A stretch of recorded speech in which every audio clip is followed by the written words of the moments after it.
Sambutan dari Wakil Menteri Pemberdayaan Perempuan dan Perlindungan Anak kepada yang terhormat Ibu Veronika Tan. Disilahkan.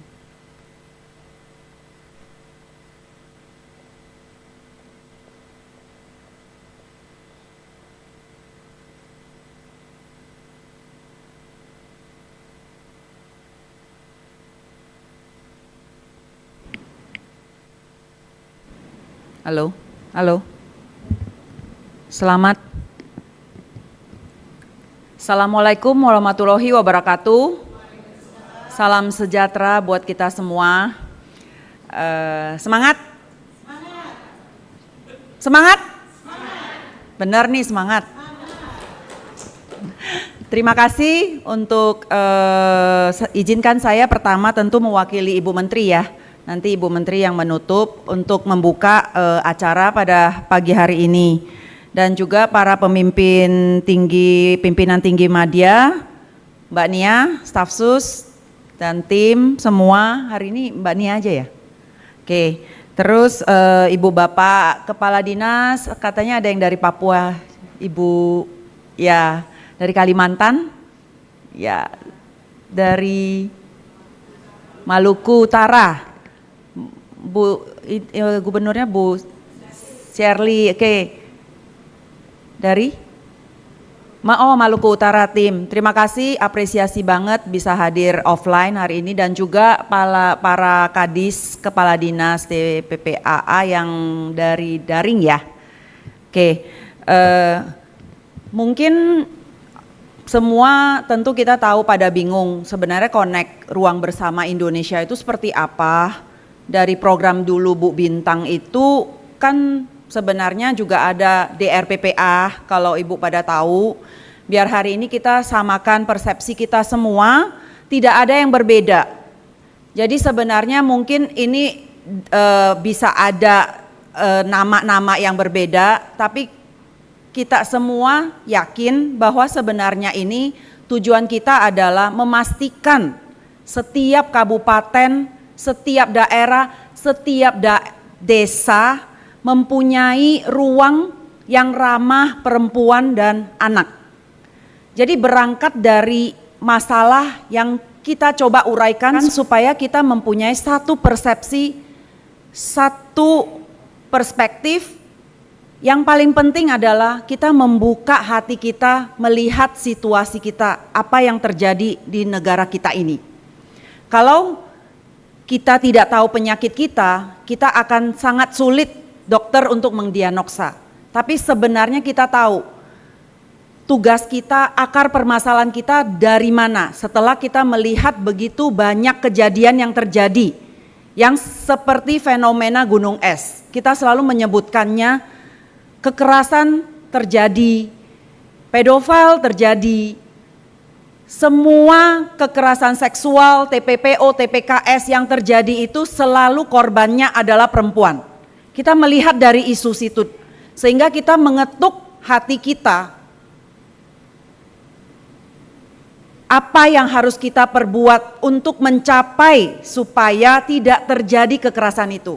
Kita harus menyamakan perspektif kita dari situ dulu, sehingga ketika kita melakukan semua kegiatan, apapun yang kita lakukan di dalam kementerian baik atau di kabupaten, kita mencari solusi untuk memberikan wadah ruang bagi perempuan dan anak, mendidik perempuan dan anak, mendidik terutama kepada ibu. Jadi itu kiblatnya kita. Jadi berangkat dari situ, akhirnya saya melihat hanya ada dua hal yang akan kita kerjakan di sini. Satu adalah bagaimana melakukan satgas yang cepat untuk menolong perempuan dan anak yang terkena kekerasan. Itu dulu berarti. Artinya ini ada kekerasan, berarti apa? Kalau melihat dari situ UPTD yang menjadi kiblat kita untuk kita perbaiki. Kedua, kita melihat akar permasalahan, ketika kenapa terjadi kekerasan? Karena tidak adanya pendidikan keluarga sekarang. Nah kita lihat pendidikan keluarga apa sih yang terjadi selama 6 bulan analisa kami di kementerian, kita melihat Karena keluarga itu, seorang perempuan, mereka tidak pernah berani untuk berbicara atas diri mereka bahwa anak berkualitas itu, saya berhak loh punya anak 1, saya berhak punya anak 2, saya berhak punya anak 3 kalau saya sanggup memberikan materi dan rohani kepada mereka. Emosional, sekolah baik, mereka menjadi anak yang berkualitas. Saya berhak menolak kepada suami saya, atau saya berhak menolak, atau saya berhak melakukan KB ketika saya tahu saya tidak bisa memberi nafkah kepada anak saya. Nah, itu samakan dulu juga. Sehingga saya melihat kebanyakan rata-rata perempuan-perempuan, karena mungkin ya tanda petik isu agama, mungkin karena mungkin gak berani KB karena suami misalnya. Saya menganalisa juga, karena itu yang saya temukan ketika saya berada di Jakarta menjadi seorang wakil ketua PKK. Itu yang saya temukan. Ketika saya minta seorang ibu untuk melakukan KB, nunggu deh, saya nanya suami dulu di rumah. Tapi padahal mereka tahu, mereka nggak cukup biaya untuk mempunyai anak, mendidik mereka sampai bersekolah tinggi gitu loh, menjadi berkualitas. Nah, permasalahannya di mana? Akhirnya ketika punya banyak anak, kita akan balik lagi di situasi yang sama. Situasi anak udah 15 tahun, ketika dia pacaran anak perempuan, kita akan mendorong ya udah menikah aja, bikin keluarga, hilangkan beban. Sehingga perputaran itu selalu terjadi ketika kita tidak pernah melihat pencegahannya dari sisi rumah. Nah, 2 hal ini yang menjadi akar di mana kita mencari solusi, sehingga kementerian kami mungkin dari zaman Bu Bintang, malah dari zaman sebelum Bu Bintang, kita mengenal yang namanya kota layak anak sebenarnya. Kota layak anak itu dengan 31 indikator Permen 8 kalau nggak salah ya.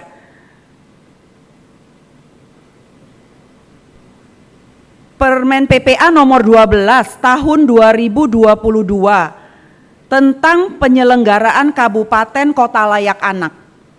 Nah, kiblat ini yang selama ini ketika saya sharing, saya menjabat sebagai wakil PKK, ketua penggerak PKK di Jakarta, saya memakai bendera kota layak anak ini. Karena balik lagi, karena dari Kemen PPA sebenarnya menjadi sebuah turunan bagaimana di Jakarta ini, kalau ibu-ibu bapak lihat itu punya banyak ruang publik terpadu ramah anak. Jadi itu kiblat yang kita pakai untuk Jakarta dari kiblat kota layak anak ini. Nah, kenapa ini menjadi sebuah indikator yang bisa kita pakai dan kita lakukan sebagai bendera kita untuk kita lakukan di kota kita, ada dasarnya. Jadi ada payung hukumnya. Nah, dari Permen PPPA ini kita berharap inilah yang sebenarnya mau diangkat DRPPA, Ruang Bersama Indonesia. Inilah sebenarnya kiblatnya, hanya tujuannya cuma satu, bagaimana mencapai indikator kota layak anak ini di setiap daerah kabupatennya kita.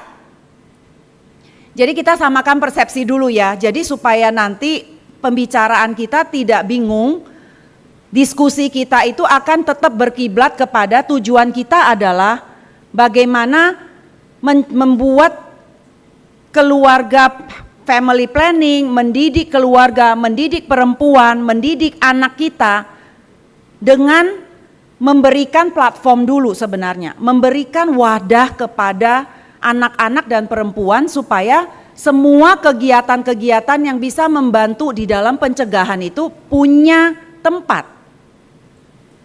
Jadi kita samakan, jadi mau DRPPA, hari ini kita menjadi Ruang Bersama Indonesia, kiblatnya adalah kota layak anak. Jadi kita samakan semua persepsi itu. Jadi 3 hal yang dilakukan di Kementerian PPPA adalah 1, call center Sapa 129 yang akan diperkuat dengan balik lagi kita tidak berbicara infrastruktur, tapi kita membutuhkan infrastruktur. Kita tidak bicara teknologi, tapi dengan kemajuan teknologi apalagi AI, ChatGPT, kita bisa menggunakan teknologi menjadi sumber alat untuk lebih cepat berintegrasi dengan seluruh kabupaten. Nah, Sapa 129 ini akan memakai sistem untuk bisa terintegrasi semua ke Indonesia, tapi kami tentu butuh waktu. Jadi Sapa 129 call center itu menjadi salah satu ujung tombak dari kabupaten semua. Yang kita perlukan di sini adalah platform infrastruktur. Kalau yang sudah punya UPTD, kita akan, dan tahun ini Bu Titi ada DAK non-fisik dan DAK fisik untuk beberapa kabupaten yang sudah ditentukan ya. Nah, tapi ujungnya adalah kami dari kementerian pengen infrastruktur dan teknologi itu menjadi alat untuk kita. Tapi SDM itu harus mampu mengoperasikan dan punya kapasitas. Jadi sesuai arahan Pak Presiden dari Asta Cita kita, Human Resource Development, pembangunan SDM. Jadi semua sisi dari kita harus punya kiblat yang sama, membangun SDM.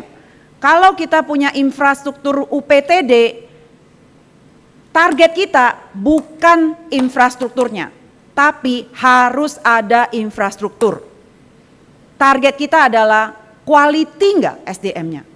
Kalau kita enggak punya kualitas SDM, maka kita harus mencari LSM atau NGO atau siapapun masyarakat yang organisasi yang sudah di lapangan dan punya hati yang bisa bekerja sama dengan kita. Kita harus memakai segala cara bersama-sama bergandeng tangan untuk menolong korban. Jadi kita kerja bukan 8 sampai 5, tapi di kementerian ataupun di kabupaten atau terlebih dari Kadis PPPA itu harus memikirkan solusi bagaimana mempercepat menolong korban. Jadi ini harus menjadi sama lagi, harus menjadi sebuah perspektif. Jadi apapun training yang kita lakukan, dana yang kita kucurkan, tujuannya adalah KPI-nya adalah harus membentuk SDM yang kuat. Kalau kita tidak ada, kita gandeng LSM yang ada. Nah itu menjadi target pertamanya kita untuk dana-dana yang keluar non fisik dan maupun dana yang dikeluarkan fisik. Tujuannya adalah SDM. Nah program kedua dari kementerian adalah Ruang Bersama Indonesia. Nah Ruang Bersama Indonesia mungkin saya akan share sedikit untuk samakan persepsi, nanti tentu akan dibantu Bu Titi dan tim semua dan Mbak Nia, Mbak Olis dalam Wahid Foundation untuk coba merangkumkan semua menjadi satu supaya secara administrasi kita juga benar. Tapi balik lagi, yang ingin saya sampaikan adalah satu perspektif, satu persepsi.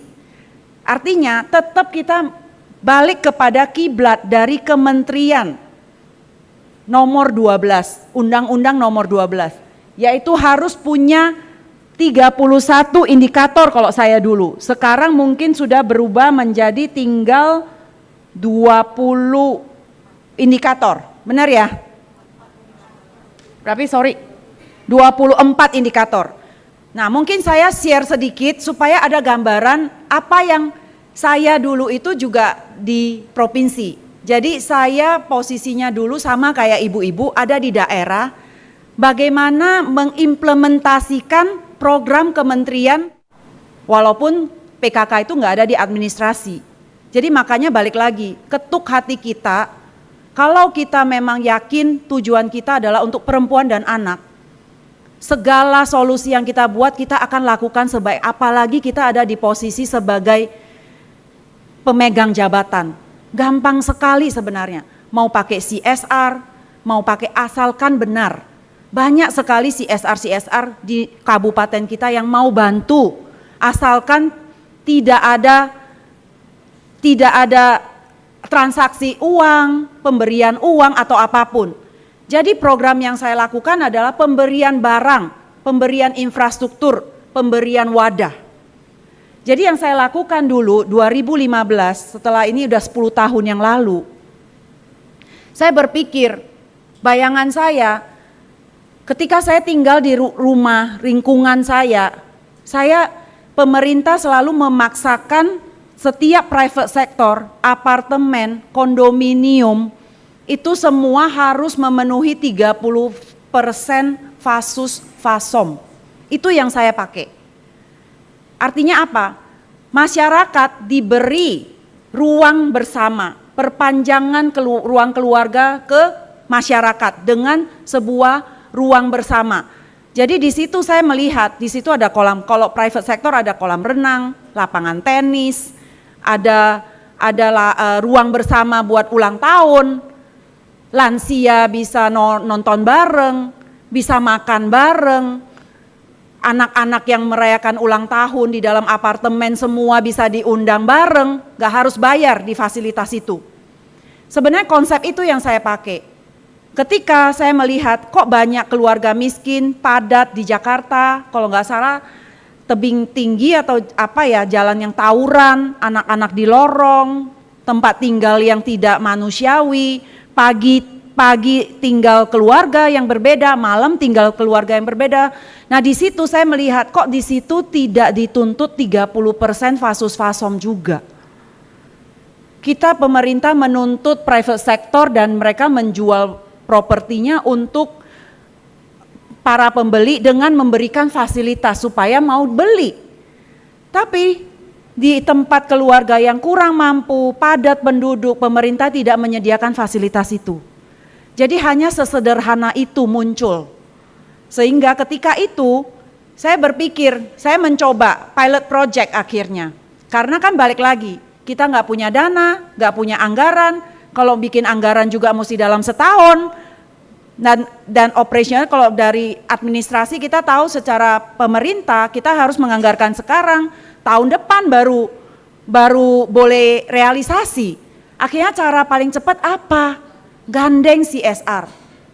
Nah ketika gandeng CSR saya ajak BUMD Jaya, karena mereka adalah Jaya Konstruksi, Jaya Arsitek, mereka konstruksi, mereka gambar semua dan gak usah bayar saya. Jadi mereka adalah partner pemerintah kan, BUMD. Nah ketika saya ngobrol, oke, kita lakukan. Akhirnya pas kita mau bikin gambar, kebetulan dari Jaya kenalkan saya dengan Pak Imam Prasojo, sosiolog. Itu juga saya belajar. Jadi sebenarnya ilmu-ilmu ini saya tidak dapatkan di sekolah, saya tidak dapatkan dimanapun. Saya hanya menggali diri dan saya hanya pengen belajar. Intinya cuman itu, dan saya cuman berpikir mau cari solusi cepat bagaimana mengimplementasikan permen PPPA nomor 12 ini untuk bisa direalisasikan di di kota Jakarta ini. Tujuannya cuman itu. Akhirnya kita di pemerintah tuh sebenarnya sangat gampang untuk mengakses segala ilmu. Kita tinggal panggil tokoh, pakar untuk memberikan kita insight apa yang harus kita lakukan, solusi apa yang kita harus lakukan. Karena kita tahu APBD perlu angka, perlu kita bisa istilahnya kita harus bisa mendiskusikan, istilahnya ya kalau kita proposal itu kan kita harus bisa mendebatkan apa yang kita proposal di APBD. Tapi kalau dengan CSR kita bisa uji coba. Jadi makanya kenapa 6? Karena di Jakarta ini kan ada 5 kota, 1 kabupaten, 1 di pulau. Nah, ketika dikenalkan kita bilang begini, ya udah kita cari aja tanah pemerintah karena tanah paling mahal. Apalagi daerah itu kan kita bisa cari dari dinas perumahan, dinas pertamanan yang punya tanah kosong atau siapapun tanah pemerintah yang kosong tapi ada kriteria. Banyak tawuran, anak bermasalah, stunting, ibunya banyak anak, penuh, padat, miskin. Itu kriteria yang kita cari. Karena kita nggak mungkin nyari di tempat orang-orang yang sudah berada, ngapain ada taman, ada ruang di situ. Akhirnya Kita coba 6 pilot kita. 6 pilot. Nah, pertama ketika saya mau bangun, Pak sosiolog, Pak Imam ngomong gini sama saya. Bu, hati-hati. Ketika ibu bapak sebagai pemerintah turun ke bawah, belum tentu diterima sama masyarakat. Terus saya bilang, masa kita udah tinggal bangunin dia tempat bermain, ruang bersama, kita tinggal bangunin semua fasilitas kasih mereka, masa mereka masih ribut? Saya nggak percaya, beneran saya nggak percaya 10 tahun lalu. Karena waktu itu saya ingat banget banyak sekali bantaran-bantaran dari pinggiran yang di kali-kali yang ilegal-ilegal itu kan dipindahkan ke rusun semua. Itu kan dengan satu aja dipindahkan semua ke rusun, pindahkan semua ke rusun. Ternyata saya sadar setelah RPTRA ini, setelah 6 pilot ini, saya baru sadar. Ketika saya terjun, 3 demo menolak. Tulis gede-gede di situ, kita tidak menerima. Artinya kita baru sadar bahwa ini tidak bisa dilakukan top down. Ini harus dilakukan bottom up. Seperti musrembang, penganggaran, itu juga saya belajar. Akhirnya saya mengerti sekarang bahwa infrastruktur kalau kita beri aja belum tentu loh diterima sama masyarakat. Kalau kita tidak menyamakan persepsi itu. Akhirnya sosiolog turun dari UI, kebetulan waktu itu kan Pak Imam dari UI, sosiolog. Di sini ada Jufri kah? Itu anak buahnya Pak Imam. Akhirnya mereka ngomong gini, kita harus FGD, kita harus turun ke bawah, ajak tokoh masyarakat, tokoh agama, tokoh anak-anak, supaya mereka tuh gandeng kita gitu loh, supaya mereka ngerti dan seolah-olah datang dari mereka. Nah disitulah saya baru klik, bener kita nggak bisa langsung, karena bener-bener saya di demo di 6 ini. Jadi buat saya menggandeng arsitek sudah cukup, karena buat saya nggak pingin dinas bantu taman ceplok bantu. Nanti dari PU bantu PUPR, misalnya dari perumahan bantu gedung ruangnya ceplok satu. Akhirnya enggak satu tanah, tapi istilahnya kalau kita private sector kan semua ada gambar arsitek, gambar desain, pembuangannya seperti apa, kebutuhannya apa, sudah memenuhi indikator enggak. Inilah yang sebenarnya dibuat di dalam satu gambar. Makanya saya selalu menggandeng arsitek. Setelah gandeng arsitek sudah ada gambar, ruangannya kira-kira kebutuhannya berapa, karena arsitek kan ngerti per orang itu butuh berapa meter persegi. Nah, tapi indikatornya itu semua itu udah dimasukkan di dalam indikator. Nah, disitulah baru saya dapat angka.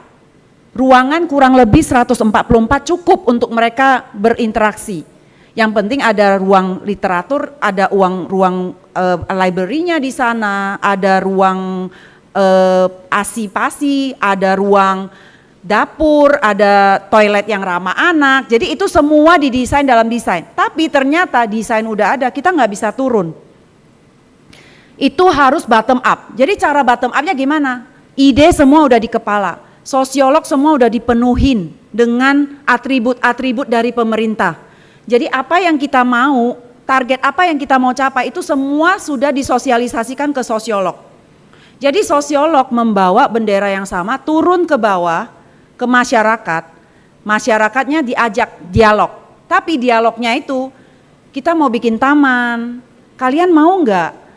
Kira-kira ke tempat olahraga apa yang kalian mau gitu? Anak-anak maunya apa? Bapak maunya apa? Kira-kira pengennya apa?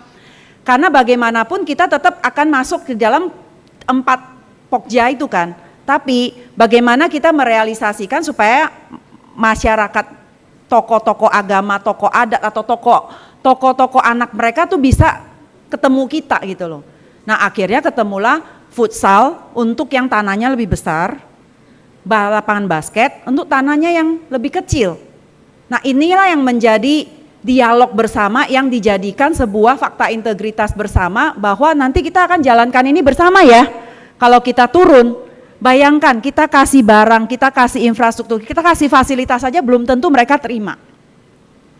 Nah itu perlu perjuangan untuk melakukan itu. Tapi once kita lakukan itu, kita akan digandeng sama untuk menjalankan itu. Nah inilah yang sebenarnya konsep yang dilakukan ketika ada di Jakarta. Tujuannya apa? Ketika ada sarana prasarana ini, semua aktivitas BKKBN, aktivitas dari Kemendagri dengan Posyandu, aktivitas semua itu bisa dilakukan di situ dan terukur. Yang ngukur siapa? Karena kita buat semua tim penggerak PKK menjadi pengelola di situ. Itu yang dilakukan. Dan mereka digaji di bawah kelurahan. Itu semua dilakukan juga sehingga fasilitas bisa dirawat. Pengelola punya isu perspektif tentang BKKBN, tentang keluarga, tentang perempuan, tentang apa, itu semua dilatih di situ.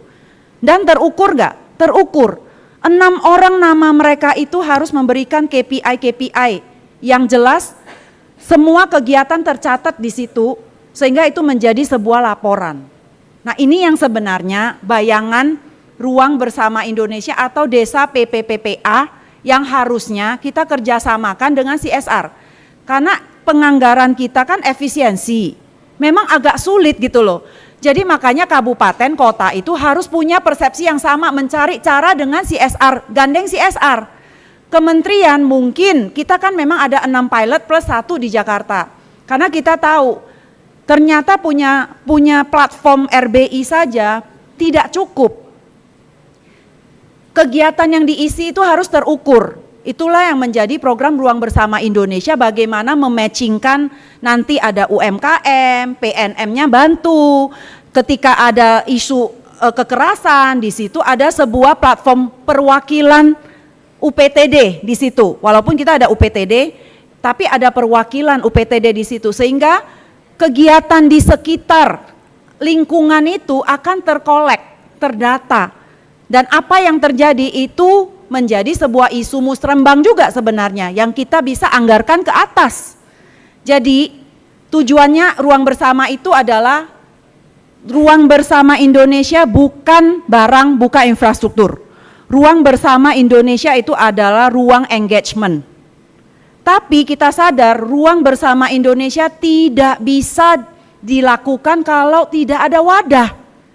Nah dari kita, mungkin kita mencoba mengencourage semua kepala dinas, mencoba kalau boleh setiap beberapa tempat padat atau setiap daerah yang mungkin menjadi tanah pemerintah, ataupun memang udah ada UPTD di sana, tapi di sekitarannya ada tanah yang lebih besar punyanya pemerintah, bolehlah dipikirkan konsep yang sama, sehingga menjadi, atau DRPPPA yang sudah ada, sebenarnya tinggal dieksplor lagi lebih besar sehingga ini menjadi fasilitas-fasilitas ruang.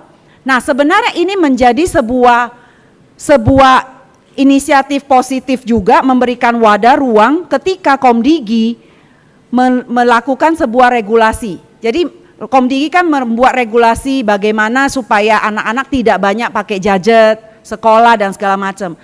Kita harus memberikan ruang olahraga banyak, ruang bermain banyak, ruang untuk beraktivitas lebih banyak, sehingga ini menjadi sebuah ruang ekstra untuk anak-anak bisa berkegiatan. Nah setelah 6 CSR ini saya dapetin angka 144 meter persegi dengan harga 750 juta sampai 1,5 M waktu itu. 10 tahun yang lalu.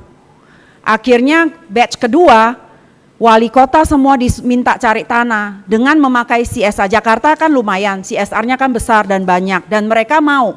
Tapi CSR itu kita kasih kompensasi. Kompensasinya apa? Nama mereka boleh ditaruh di dalam ruang itu. Serah terima barang, fasilitas, nama misalnya Jaya boleh ukir namanya di ruang itu, sehingga itu adalah bagian dari insentif yang kita berikan kepada CSR. Nah kemudian 60 kita pakai CSR lagi di Jakarta, langsung dinas semua wali kota diinstruksikan mencari tanah-tanah dengan kriteria yang sudah dibuat. Setelah ada 60, 100 kita sudah bisa berjuang di APBD. Itulah yang diperjuangkan 200 kemudian di APBD, karena sudah bisa didebat di dalam DPRD, karena itu dibutuhkan. Nah, bisa didorong ke Perda menjadi sebuah realisasi. Nah, secara administrasi mungkin dulu yang ikut adalah Pak PJ Heru waktu itu. Pak PJ Heru itu yang mengkawal semua secara administrasi, karena saya kan sebagai wakil PKK waktu itu. Nah, tapi sekarang para ibu-ibu kadis bisa mencoba model yang sama, bagaimana di RPPA yang sudah ada tanah, coba gandeng CSR, kita ada 6 pilot, beberapa pilot yang sudah ada, mungkin ibu-ibu udah tahu, itu akan menjadi pilot percontohan memang. Tapi kalau untuk yang lain, karena anggaran efisiensi juga, kita juga nggak bisa, akhirnya kita berusaha coba, mungkin kita akan bisa kasih guide, untuk bagaimana kita mensinergikan, tapi setiap kota, setiap kabupaten itu harus punya isu yang sama, persepsi yang sama, sehingga kita bisa lakukan bareng. Jadi kita harapkan dengan adanya platform teknologi masuk, Komdigi bisa masuk nanti wifi-nya, nggak masalah. Karena sekarang kementerian kita seperti yang disampaikan Pak Presiden, kita itu kementerian kolaborasi. Jadi kira-kira nanti Pekso, sosial, BUMDes mau kita lakukan bersama, kita bisa lakukan bersama. Asalkan inisiatif itu harus datang dari kabupaten atau kota. Kita tinggal kasih guideline, kita tinggal apa yang dibutuhkan, tapi yang paling penting sosiolog harus dilibatkan, arsitek harus dilibatkan, pemerintah jadi triparti, dan tentu sekelilingnya kepala dinas sebagai leading sektornya harus mengajak wali kota, bupati untuk terlibat ataupun gubernur. Jadi mungkin itu bisa menjadi satu solusi buat kita sama-sama gerak buat perempuan dan anak. Kementerian PPPA udah permennya. Jadi bagaimana realisasi itu tergantung inovasi dan kreativitas kita masing-masing. Tapi kalau ada cara mau kita kumpulkan CSR untuk kita dorong, kita pasti siap gitu loh. Yang penting kita tidak salah administrasi, yang penting kita bisa punya banyak ruang bersama Indonesia di seluruh Indonesia. Kalau bisa nempel sekolah, ya nempel sekolah nggak apa-apa. Kalau bisa nempel UPTD ada lahan, ya nggak apa-apa. Kalau bisa tempel deket klinik, ya nggak apa-apa juga gitu loh. Yang penting di mana aja ada, itu menjadi perpanjangan tangan. Kalau di RPPA-nya udah ada platform di situ, lanjutkan saja. Ruang bersama hanya sebuah nama kok. Tapi ujungnya adalah sama, hanya menuju kota layak anak ini saja dengan indikator-indikator yang ada, memberikan ruang kreativitas, aktivitas positif buat anak-anak kita di kemudian. Ya mungkin itu saja yang bisa saya sampaikan. Tentu setelah itu dari program ketiga kita kolek benar ya, kita kolek satu data perempuan dan anak. Jadi 3 program prioritas dari kementerian ini sangat perlu kolaborasi dari kita semua, sehingga kita benar-benar bisa menganggarkan sesuatu yang ujungnya adalah kualitatif, bukan kuantitatif. Jadi kiblat kita harus sama, kualitas SDM penting sekali, kualitas pengajar penting sekali. Tapi kualitas-kualitas itu tidak akan bisa ada ketika kita tidak memberikan platform, kita tidak memberikan infrastruktur, kita tidak memberikan tempat. Sehingga tidak bisa terukur.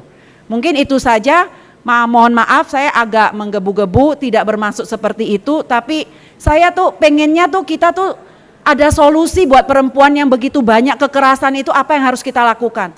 Call center saya akan lakukan dengan cepat, tapi saya juga butuh bantuan dari ibu bapak semua untuk menggandeng LSM, dan kita harus punya SDM yang kuat gitu loh untuk melakukan pertolongan pertama. Itu saja. Terima kasih dari saya untuk membukanya. Sorry ini bukan buka, ini sharing. Assalamualaikum warahmatullahi wabarakatuh. Terima kasih.